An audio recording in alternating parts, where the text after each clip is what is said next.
ઓમ નમોર્યંતાણમ નમો સિદ્ધાણમ નમો આર્યાણમ નમો વજ્જાયાણમ નમો લોહિ સવસાપુણમ મંગલમ ભગવાન વીરો મંગલમ ગૌતમો ગણી મંગલમ કુંદ કુંદાર્યો જૈન ધર્મોસ્તુ મંગલમ ઓમકાર બિંદુ સંયુક્તમ નિત્યમ જાયંતી યોગિના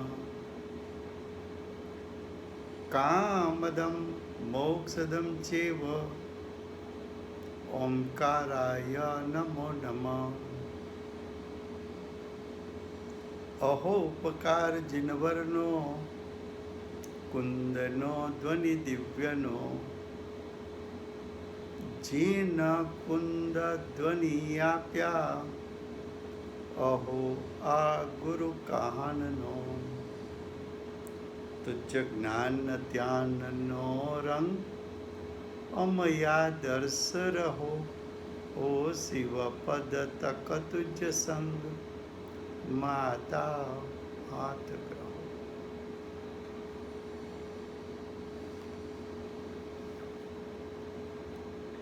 ये समयसार नाम का परम अध्यात्म शास्त्र है.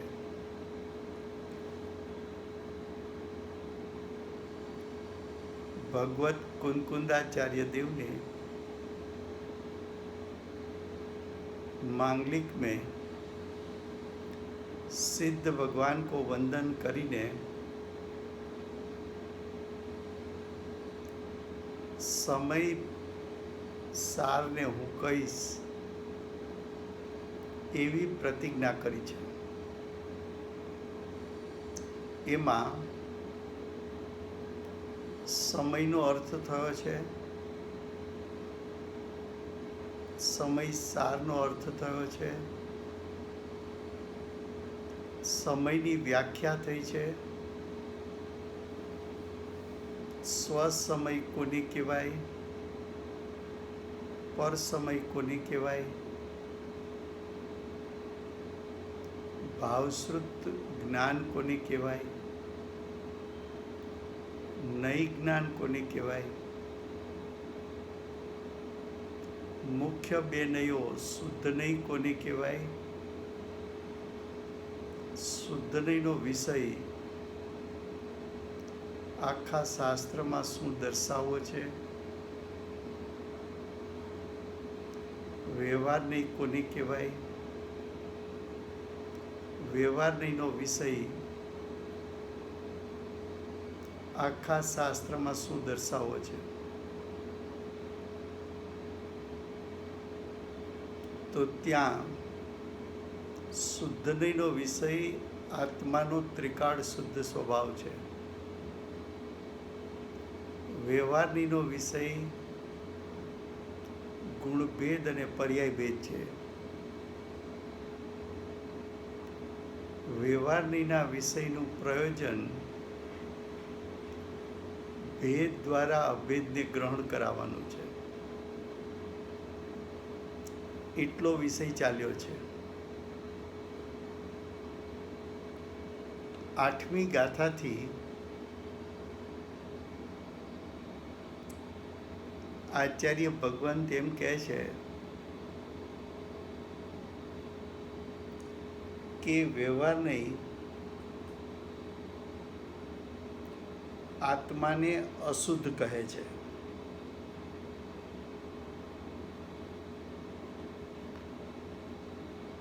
અશુદ્ધ કહે છે એટલે શું?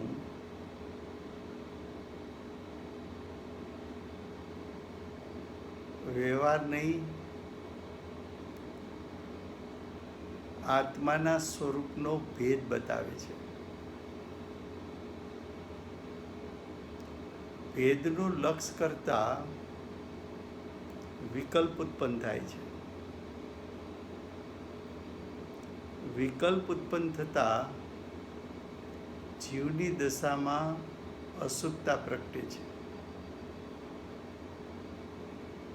તો પછી વ્યવહારનીનો ઉપદેશ શા માટે આપ્યો? વ્યવહારનીના ઉપદેશનું પ્રયોજન શું છે?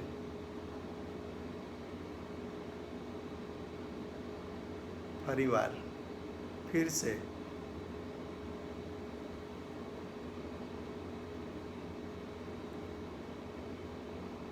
व्यवहार नहीं आत्मा को अशुद्ध दर्शाता है. तो व्यवहार नहीं आत्मा को अशुद्ध दर्शाता है, उसका अर्थ क्या?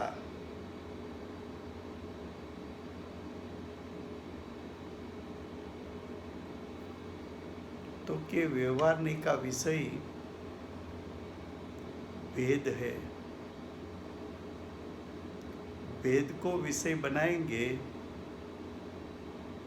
तो विकल्प उत्पन्न होगा. विकल्प वो आत्मा की अशुद्ध पर्याय है. विकल्प आत्मा की अशुद्ध पर्याय है.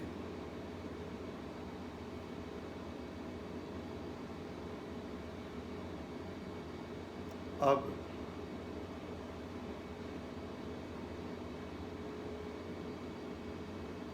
व्यवहार नहीं का विषय भेद, भेद पर दृष्टि देने से विकल्प उत्पन्न हुआ. विकल्प के कारण अशुद्धता उत्पन्न हुई. तो अब प्रश्न ये आएगा,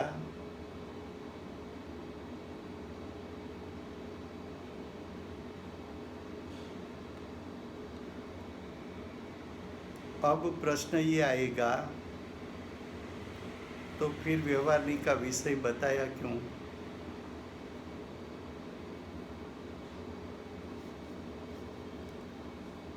तो के उसके लिए दृष्टांत दिया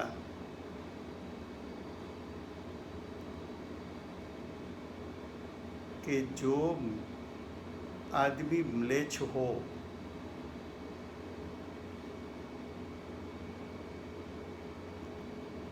यानी आपकी भाषा समझता न हो,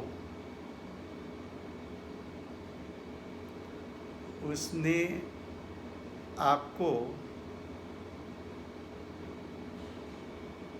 ब्राह्मण ने म्लेच्छ को स्वस्ति कहा. तो स्वस्ति शब्द का अर्थ क्या है? तो कि स्वस्ति शब्द का अर्थ है तेरा अविनाशी कल्याण हो. लेकिन ब्राह्मण की भाषा म्लेच्छ समझता नहीं है. तो ब्राह्मण के सामने वो देखता रहता है कि ब्राह्मण ने क्या बोला, उसका अर्थ क्या है. तो किसी ने म्लेच्छ को म्लेच्छ की भाषा में बताया कि स्वस्ति का अर्थ है तेरा अविनाशी कल्याण हो. जब ये शब्द सुना, उसका भाव समझ गया, तो उसके भाव में अत्यंत आनंदमयी भाव उछल उठा.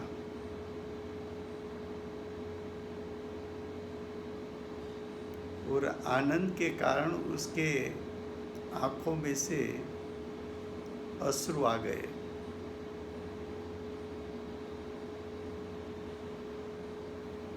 अब यही बात को मैं दूसरी तरीके से बताता हूँ.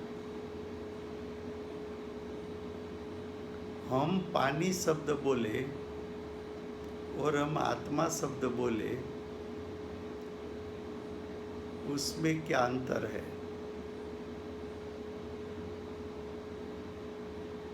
तो कि पानी शब्द हम बोले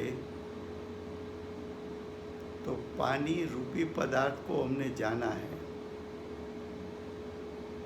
तो पानी का स्वरूप हमारे ज्ञान में झलकेगा। तो जिस पदार्थ का अनुभव किया है वो पदार्थ ज्ञान में झलकता है और वो पानी शब्द बोलेगा। लेकिन हम आत्मा शब्द बोले तो आत्मा का अनुभव तो हमने किया नहीं। तो हमारे ज्ञान में आत्मा का स्वरूप कैसा है वो झलकेगा नहीं। गुरुदेव और माताजी आत्मा शब्द बोले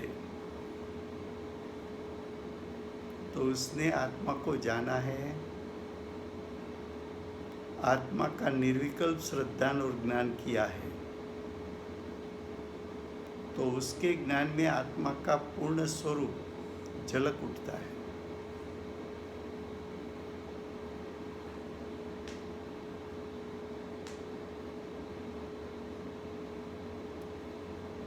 तो ज्ञानी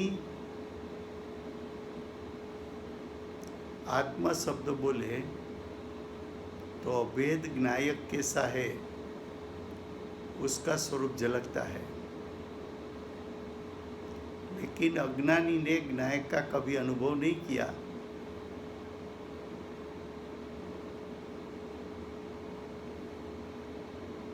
ऐसे अज्ञानी को अभेद ज्ञायक का स्वरूप समझाना है तो किसके माध्यम से समझाए?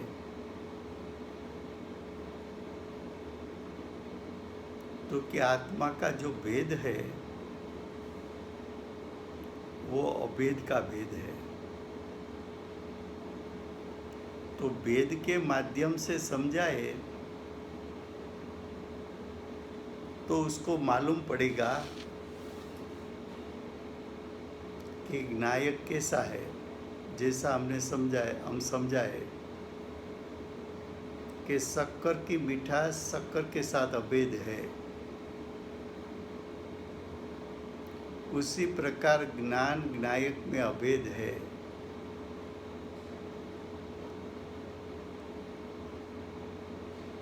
तुझे ज्ञायक को ग्रहण करना है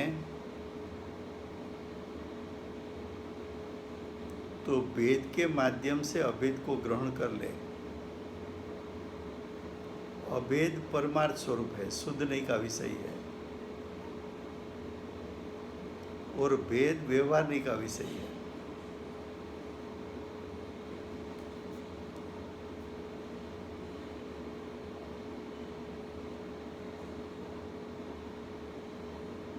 तो आचार्य भगवान ने व्यवहार का निरूपण क्यों किया?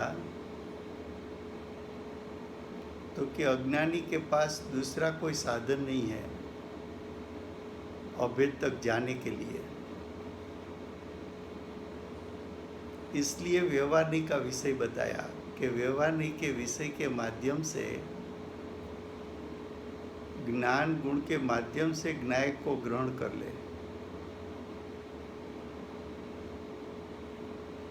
पर्याय में छुपा हुआ ज्ञायक को ग्रहण कर ले, ऐसा भेद करके बताया। तो ऐसा व्यवहार के अलावा तू ज्ञायक को ग्रहण नहीं कर सकता है। तो व्यवहार का प्रयोजन था भेद को बताने का, भेद बताने का प्रयोजन था भेद के द्वारा अभेद को ग्रहण करना।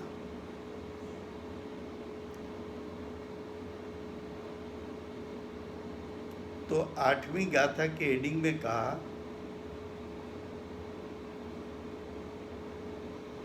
कि आपने व्यवहार का उपदेश क्यों किया?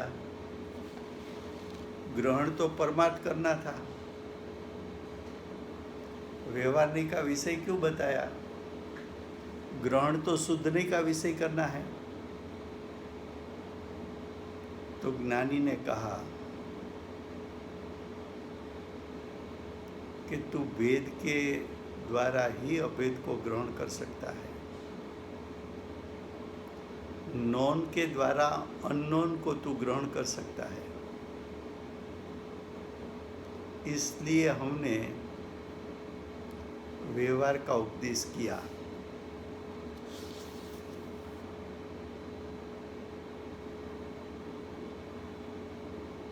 उसके बाद 9-10 गाथा में आचार्य भगवत ने कहा कि व्यवहार नहीं, परमार्थता का प्रतिपादक किस प्रकार से है। व्यवहार नहीं, परमार्थ यानी अभेद, अभेद को प्रतिपादित किस प्रकार से करेगा।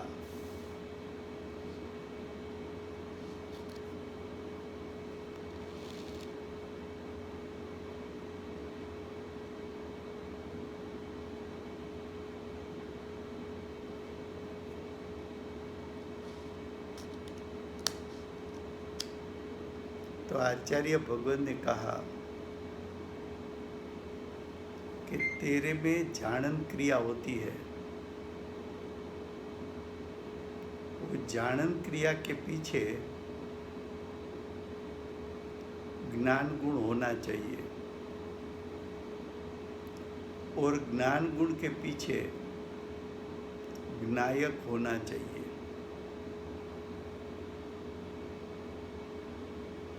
जानन क्रिया प्रति समय जीव क्या करेगा, तो कि प्रति समय जीव जानेगा जानेगा जानेगा जानेगा। जानन क्रिया क्या है, तो कि ज्ञान गुण का परिणाम है।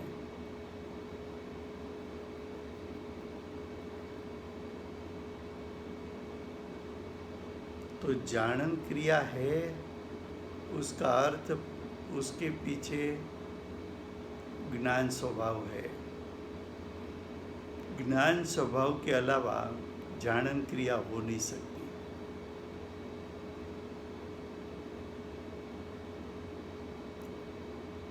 अगर ज्ञान गुण है तो जहाँ एक गुण है वह अनंत गुण होना चाहिए।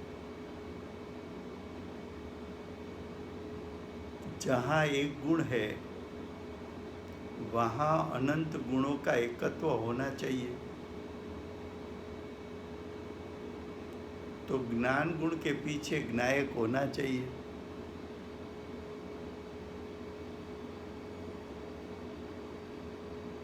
तो जानन क्रिया के द्वारा ज्ञान गुण को ग्रहण कर और ज्ञान गुण के द्वारा ज्ञायक को ग्रहण कर।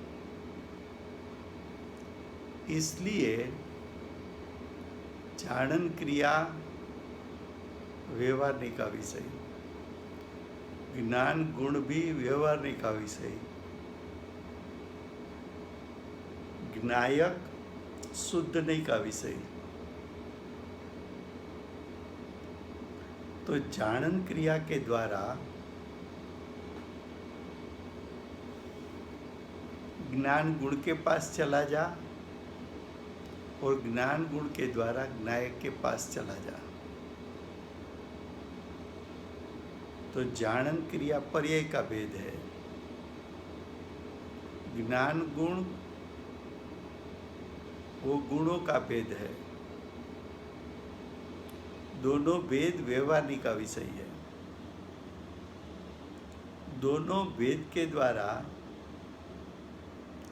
परमार्थ ग्रहण हो सकता है, परमार्थ का प्रतिपादन हो सकता है। इसलिए व्यवहारिणी के विषय को परमार्थ का प्रतिपादक कहा।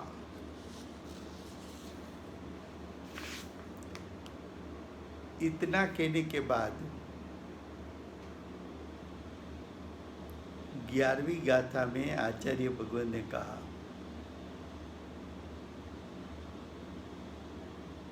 उसके हेडिंग में कहा कि प्रथम तो आपने कहा था कि व्यवहार को ग्रहण नहीं करना,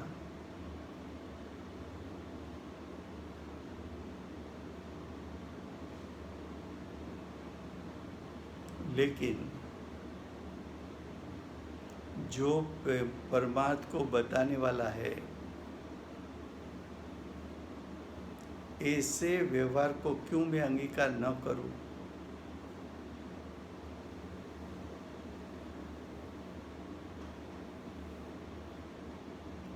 पहले आपने उपदेश दिया कि व्यवहार को अंगीकार नहीं करने का,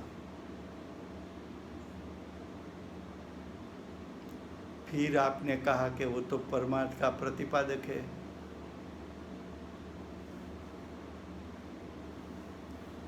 व्यवहार परमार्थ का प्रतिपादक है तो व्यवहार तो मुझे ग्रहण करना चाहिए।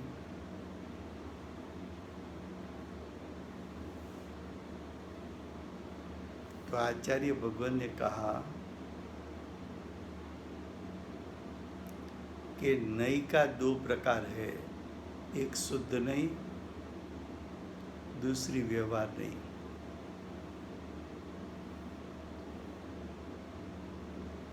ये दोनों नई में शुद्ध नई मुख्य है,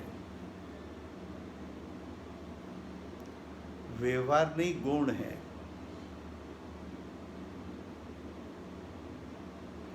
किस गाथा के लिए, किस अधिकार के लिए शुद्ध नई मुख्य है? तो के शास्त्र की 415 गाथा में शुद्ध नहीं मुख्य है। शास्त्र के 9 अधिकार में भी शुद्ध नहीं मुख्य है।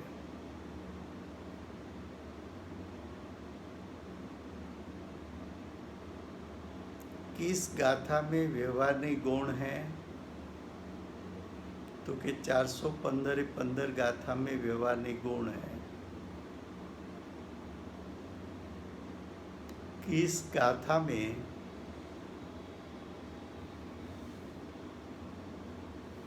शुद्ध नहीं मुख्य है? तो कि 415 गाथा में शुद्ध नहीं मुख्य है।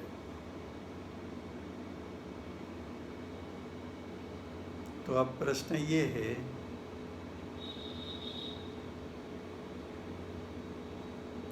कि 11वीं गाथा में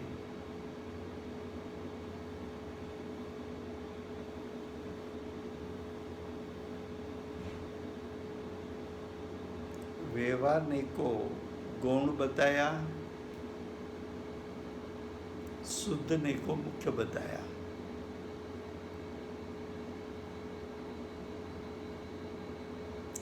व्यवहार ने को अभूतार्थ कहा, असत्यार्थ कहा। अभूतार्थ असत्यार्थ का अर्थ क्या? कि व्यवहार नहीं का जो विषय है वो तो एक भेद है, और एक भेद जितना आत्मा नहीं है। अगर तू भेद को आत्मा तूने मान लिया तो व्यवहार नहीं का विषय ऐसा भेद अभूतार्थ है, यानी प्रयोजनभूत नहीं है। फिर से शुद्ध नहीं को भूतार्थ कहा, सत्यार्थ कहा।